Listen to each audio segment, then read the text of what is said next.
Dame de Prime Versée fixait la veste de loup violette que Quick lui avait lancée avant de disparaître dans les branchages. Elle se retourna vers Yosé et lui tendit. Celui-ci repoussa sa main. « Je ne peux accepter, madame. Vous êtes indispensable pour la réussite de notre mission. » Prends-le, Yosé. J'ai fait le serment de protéger Hartburg au péril de ma vie. Tu es Hartburg. J'ai confiance que tu pourras mener notre quête à terme. Je refuse! La chevalière lui lança un regard intimidant qui coupait toute négociation. Tête basse, l'écuyer attrapa le champignon en tremblant et mangea la pouchée à contre-cœur. Sans tarder, il se mit à s'envoler à son tour, survolant le champ de bataille. À travers ses yeux embrouillés par les larmes, il vit son idole reprendre le combat contre les piraplantes.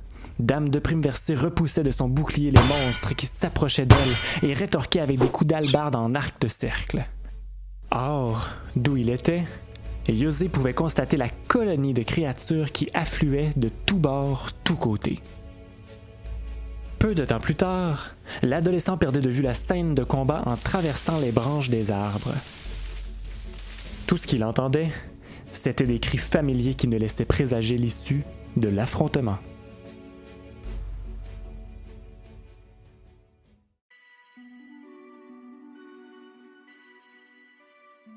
Yosé n'avait pas arrêté de pleurer depuis que l'effet de la veste de loup violette s'était estompé. Quick et lui avaient pu effectuer un atterrissage tout en douceur à environ 1 kilomètre de l'endroit où ils avaient vu Dame de Prime Versée pour la dernière fois. Toutefois, la souris ne savait plus quoi dire à l'écuyer pour lui remonter le moral. Elle va nous retrouver chez les fées, j'en suis certain. Tout comme Vidal et Seigneur Doucet. Nos amis vont bien.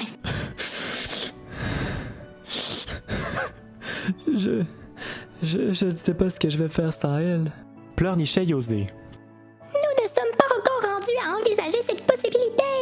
Mais pour l'instant, nous n'avons aucun autre choix que de trouver Feiaé. C'est trop dangereux ici. Ce n'est ni mon poêlon, ni votre hache pour enfants qui vont nous protéger.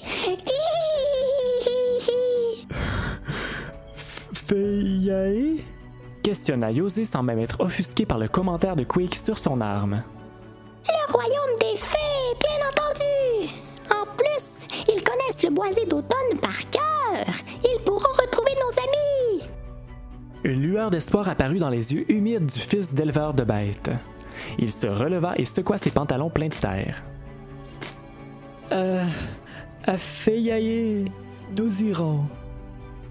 Alors que le soleil se levait, les deux personnages reprirent leur route, se fiant au flair de Quick pour s'orienter. Ils marchèrent ainsi une grande partie de la journée. Plus ils avançaient, plus le décor changeait.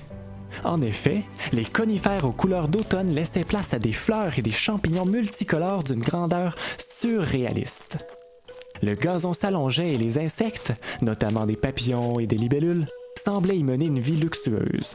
L'odeur sucrée que Quick pistait depuis le départ remplissait pleinement les narines des deux protagonistes. Nul doute qu'ils se trouvaient au royaume des fées.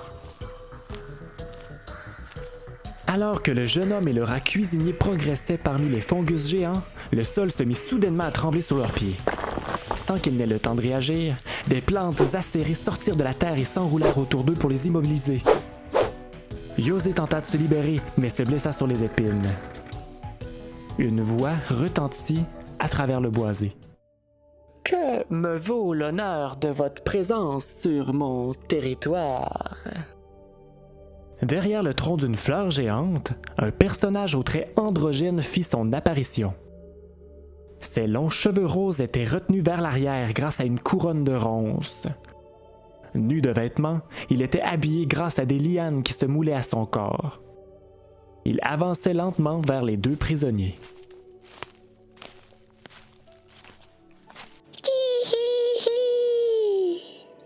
Enchanté de faire votre connaissance, monsieur Sa Majesté Fée. Je m'appelle Quick et je vous présente Yosé Anatole d'Hartburg. Vous êtes mignon, mais que font des Hartbourgeois sur mon territoire? Il y a bien longtemps qu'une des vôtres a osé y mettre le bout d'un orteil. J'en conviens, mais nous avons un service important à vous demander. Le rat cuisinier fit un signe de museau à l'écuyer pour qu'il prenne la parole. Celui-ci bafouilla. Nous sommes envoyés par le maire et la commandante afin de demander votre aide. C'est que nos récoltes ont été complètement détruites. S'il vous plaît, nous savons que vous pouvez faire pousser les plantes à votre guise. La nourriture se fait rare et nous devons remettre à Sid un char complet de blé le plus rapidement possible. Sinon, ils ne seront pas contents. Sa Majesté fronça les sourcils. Au même moment, plusieurs autres fées, toutes d'apparence féminine et aux cheveux variant entre le mauve, le orangé et le vert, se manifestèrent en retrait. Ce que mon ami veut dire, c'est que Hartburg est en danger s'il ne respecte pas le traité de Sin-Sini. La capitale s'est faite très menaçante par le passé. Ah, le fameux traité de Sin-Sini, signé par le Congrès au profit du Congrès. N'en avez-vous pas marre de vous faire marcher sur les pieds? À cette question qui ne nécessitait aucune réponse, une fée aux traits magnifiques s'approcha du roi. Sa longue tresse mauve descendait jusqu'au bas de son dos. Sa Majesté, ne serions-nous pas mieux d'en discuter autour d'un bon repas? Les pauvres semblent avoir peiné dans le boisé d'automne. J'apprécie le conseil, ma sœur, affirma le fée en claquant des doigts. Les plantes libérèrent Quick et Yosé en retournant dans le sol. L'écuyer porta sa main à son bras qui avait été lacéré. La blessure restait bénigne malgré un léger saignement. « Soit, suivez-moi » ordonna l'homme aux cheveux roses. Le groupe s'enfonça davantage dans la forêt aux fleurs géantes en suivant le cortège de fées mené par le roi. Quick et Yosé découvraient la magnifique fée Yaé alors qu'ils y déambulaient en suivant leur hôte.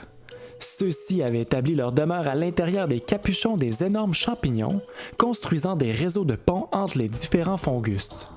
Sur la terre ferme, ils avaient emménagé des jardins luxuriants où poussaient à vue d'œil toutes les plantes et légumes inimaginables. Le rat cuisinier se promit d'aller mettre ses moustaches un peu plus tard. Un des ponts suspendus déboucha dans un champignon avec une grande tablée. Des fées s'affairaient déjà à y installer des chaises et à y monter le buffet.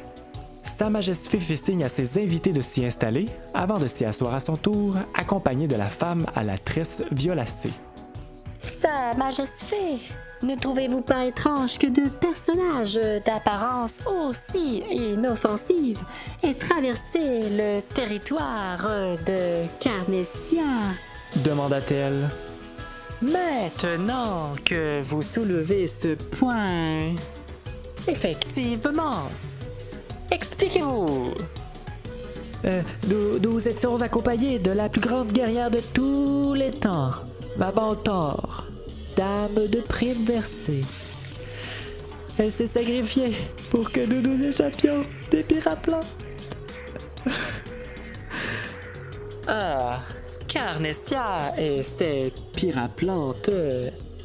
J'admets avec amertume que mes pouvoirs sont inutiles contre elle et que nous peinons à la chasser du boisé d'automne. Du fromage! Du fromage!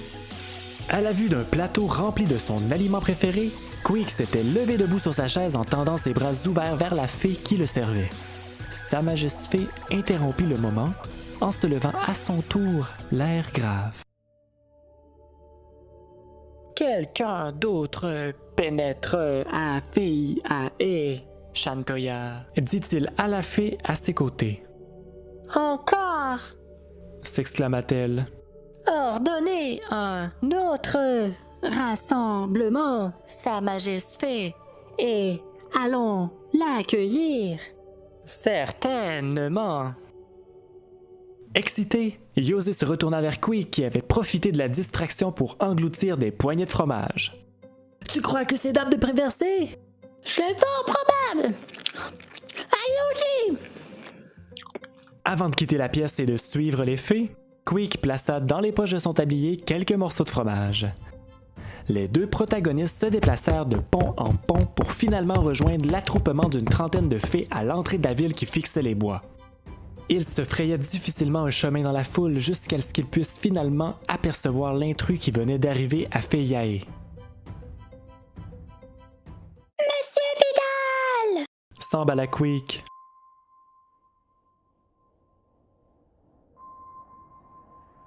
Le second lieutenant avançait péniblement.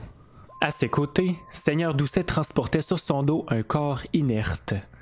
Les regards de Vidal et du rat cuisinier se croisèrent, mais avant qu'il ne puisse dire un mot, le jeune médecin s'effondra au sol, inconscient.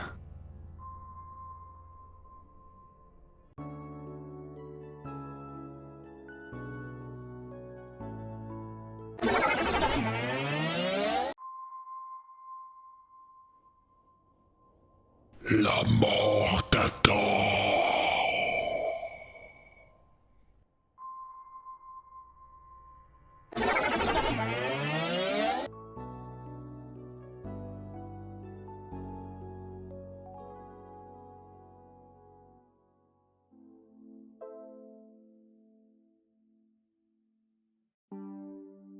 L'aîné des Val-du-Cerf se réveilla sur une couchette matelassée.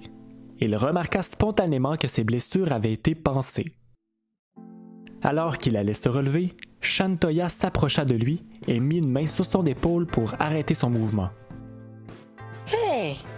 Tu as encore besoin d'un peu de repos. Mon nom est Shantoya. Je suis la sœur d'Ordogantre, plus communément appelée Sa Majesté. Vidal, Val-du-Cerf. Tu te sens capable de discuter? Tes amis ont hâte de te voir. Depuis combien de temps je dors? Quelques heures seulement. Et la fille qui était avec moi? Elle est en vie. Tes amis vont t'expliquer. La magnifique femme s'éclipsa gracieusement du champignon. Peu de temps plus tard, elle revint avec Queek, Yosé, Seigneur Doucet et Ordogantre au chevet du second lieutenant. Monsieur Vidal! Vous êtes en vie! Racontez-nous ce qu'il s'est passé! Je suis parti sur les traces de Carnessia pour aider la fille prise à l'intérieur de son bulbe transparent.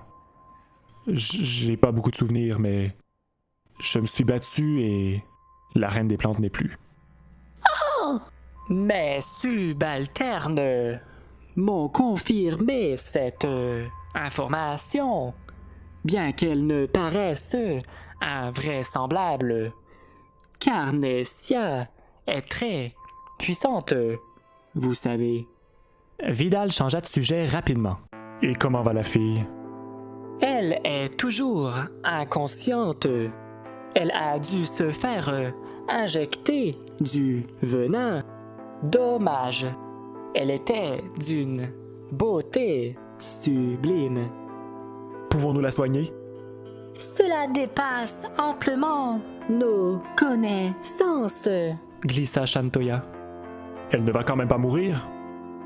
Tous se regardèrent en silence pendant plusieurs secondes. En fait, votre ami Queek a eu une idée. Osa mentionner Shantoya.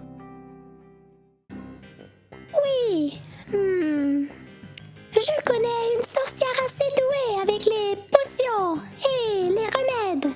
Elle vit dans un marais à l'ouest d'Arbourg. Si quelqu'un est en mesure de l'aider, c'est elle. Je n'ai pas du tout envie de la voir, mais je pourrais vous dire où elle se trouve. Mais partons maintenant alors. Minute. Nous étions venus ici pour une mission particulière. Et Monsieur Sa Majesté a accepté de nous aider, puisque nous les avons débarrassés de Carnessia. Cela me donne une bonne raison pour partir d'ici. Quel est notre plan? Voyons voir. D'abord, il faut retourner à Hartbourg et faire pousser les récoltes. Je partirai ensuite avec Seigneur Doucet en direction du Marais pour retrouver cette sorcière. Parallèlement, peut-être nous devrions envoyer quelqu'un à Cincinnati pour calmer les ardeurs. Et il vaudrait mieux surveiller Hartbourg pour être certain que personne ne nous attaque entre-temps. Et où pensez-vous que moi, Yosé et Monsieur Samajesfé devrions aller? Rentrons à Hartbourg. Je prendrai le temps d'y réfléchir en chemin. Nouveau personnage. Orthogantre, Samajesfé, 9e. Âge, 118 ans. Yeux, vert. Cheveux, rose. Histoire. Orthogantre 9e, mieux connu sous le nom de Samajesfé, était destiné à devenir roi dès sa naissance, tel que le veut la tradition des fées. En effet, ce peuple constitué avant tout de femmes met au monde un seul garçon par 100 ans, et celui-ci sera voué à diriger Feiyae. Dès le début de son règne, il est apparu évident qu'Orthogantre avait beaucoup plus de plaisir à manger, à charmer et à jouer des tours qu'à gouverner. Heureusement pour lui, sa sœur aînée Shantoya garde le royaume constamment à l'œil. Ainsi, depuis une vingtaine d'années, le fée essaie de répondre à sa manière aux exigences de cette coutume ancestrale à laquelle s'accrochent les habitants de Feiyae.